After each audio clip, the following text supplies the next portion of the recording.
obrigado, senhora presidente, ao excelentíssimo ministro relator, senhores ministros e ministras que aqui integram a Suprema Corte, senhoras e senhores presentes, muito boa tarde. Antes de adentrarmos ao principal assunto que nos traz aqui, devemos ter em mente o significado da justiça. Trago para vocês a imagem, o símbolo da justiça, a balança.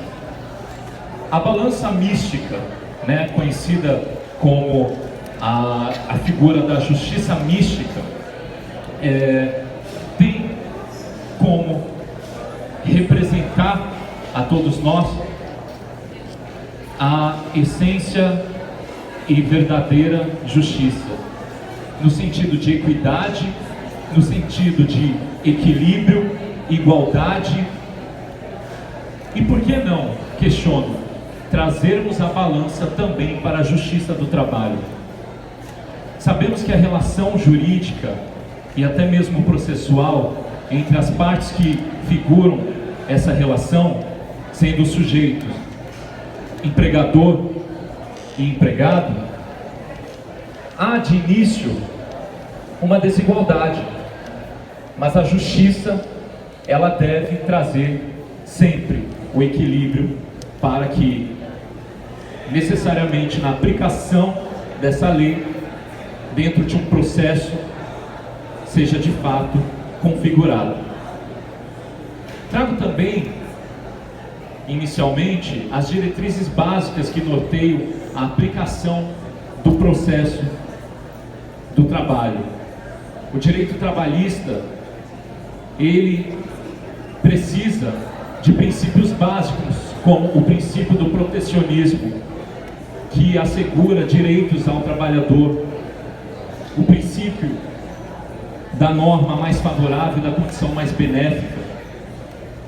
E por que ignorarmos então, em pleno século XXI, essa histórica evolução que o direito do trabalho nos trouxe? É justo essa reforma trabalhista, no qual tira e cerceia direitos inerentes e essenciais ao trabalhador? Temos aqui em pauta o artigo 790b, parágrafo 4º, 791, parágrafo 4º, que traz também a questão da sucumbência, né, na pretensão objeto da perícia, e que fragiliza muito o trabalhador. Fragiliza no sentido de, sim, o trabalhador beneficiário da justiça gratuita, ele terá acesso inicial ao processo. Só que eu acredito que é como permitir que o hipossuficiente adentre a um shopping center. Só que esse shopping center, dentro dele, só tenha lojas de grife. Nós onerarmos o trabalhador processualmente é incabível e inaceitável. Quando falamos do trabalhador, nós falamos do hipossuficiente da relação, do que é preciso ter condição para pleitear um direito, e que muitas vezes é necessário de uma prova pericial. Senhores, quando falamos de justiça gratuita, nós temos que falar primeiramente do que é trazido na nossa Constituição Federal. E eu leio para vocês o principal artigo, o artigo 5º, que diz que todos são iguais perante a lei, sem distinção de qualquer natureza, garantindo-se aos brasileiros e aos estrangeiros residentes no país a inviolabilidade do direito à vida, à liberdade, à igualdade, à segurança e à propriedade. E leio o inciso 74, que diz: o Estado prestará assistência jurídica integral e gratuita aos que comprovarem insuficiência de recursos. Faço menção aqui ao doutrinador Manuel Antônio Teixeira Filho, que em sua obra O Processo do Trabalho e a Reforma Trabalhista, abre aspas, diz: A expressão constitucional assistência jurídica encambulha a um só tempo as figuras díspares da justiça gratuita e da assistência judiciária. Eu repito então o inciso 74, que diz assistência jurídica integral e gratuita aos que comprovarem insuficiência de recursos, indo além de uma mera assistência judiciária. Aqui nós tratamos de uma assistência integral. Tem a ver com acesso efetivo e substancial ao poder judiciário. E ainda mais, trata-se também de um direito fundamental. Um direito fundamental que deveria ter passado por um crivo constitucional antes de ser aprovada uma reforma que retrocede tantos direitos conquistados. Estamos no século XXI. Não é possível que permitamos que tramite processualmente falando e em relação aos direitos materiais uma lei que tira direitos na cara dura do pobre e hipossuficiente trabalhador. E o artigo 844 da CLT, ele também traz ao reclamante ausente, da audiência, a pagar as custas por não justificar a sua ausência. Senhores, falamos aqui muitas vezes de uma empregada doméstica que mora no interior de um estado do Nordeste e que a audiência é na capital, no qual terá que pegar um transporte público para chegar até a audiência e que muitos problemas poderão acontecer e talvez essa justificativa ela não será aceita.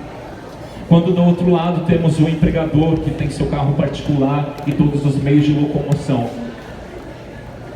Então, quando falamos do acesso à justiça, é importante ressaltarmos que a justiça, ela deve ser para todos, e observado todos esses critérios que diminuam e que limitam na sua condição humana o cidadão. Trago aqui para vocês um recurso ordinário, no qual a ementa diz: recurso ordinário do autor, honorários sucumbenciais, justiça gratuita, suspensão da exigibilidade do pagamento.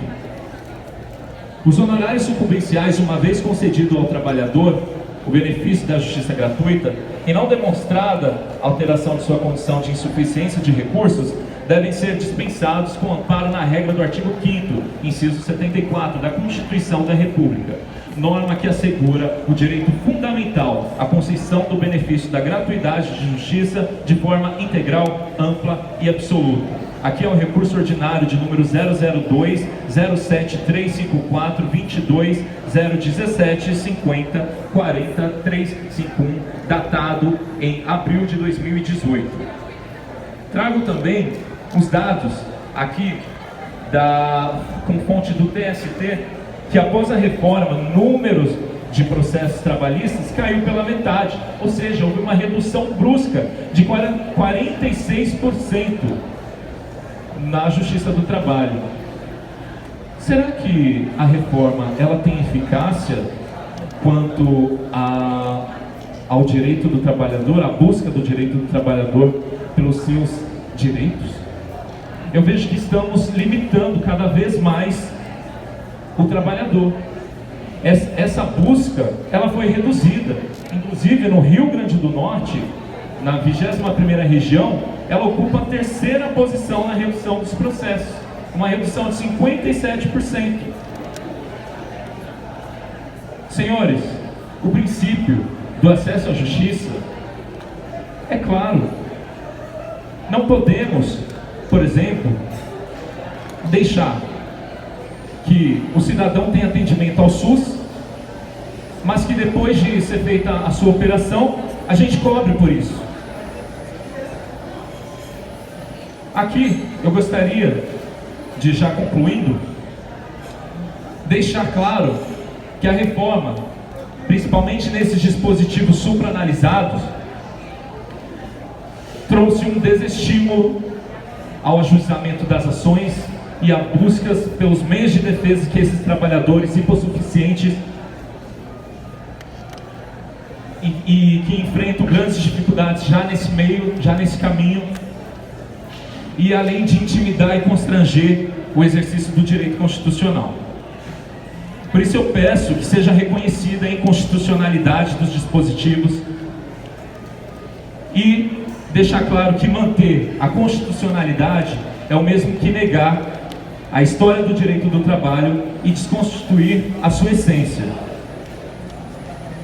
E gostaria também de citar um poema da minha autoria, que reflete muito essa realidade. O nome do poema se chama Com a Escravidão, Onde Estava o Cidadão?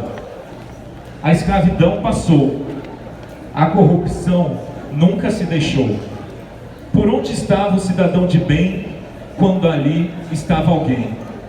O alguém que nos roubou, o alguém que um dia matou, o alguém que nos manipulou e nossos direitos cerceou. A manipulação é um problema, e o despertar a isso é um dilema. Será que vamos nos dar conta de onde estamos depois de ouvir esse poema? Onde estamos nós? Nos entretém, mas onde realmente estamos não faz bem. Até quando vamos aceitar tantas mudanças prejudiciais? E por que nunca lutar contra o mesmo rapaz? O rapaz que propôs a reforma trabalhista e nunca pensou nem na diarista, nunca pensou no cidadão, deve ser apenas mais um vigarista. Onde estava o cidadão que os seus olhos não abriram nem mesmo após a dura e triste escravidão? Eu agradeço pela atenção dos senhores ministros e registro a minha honra em vir defender direitos tão relevantes. Muito obrigado.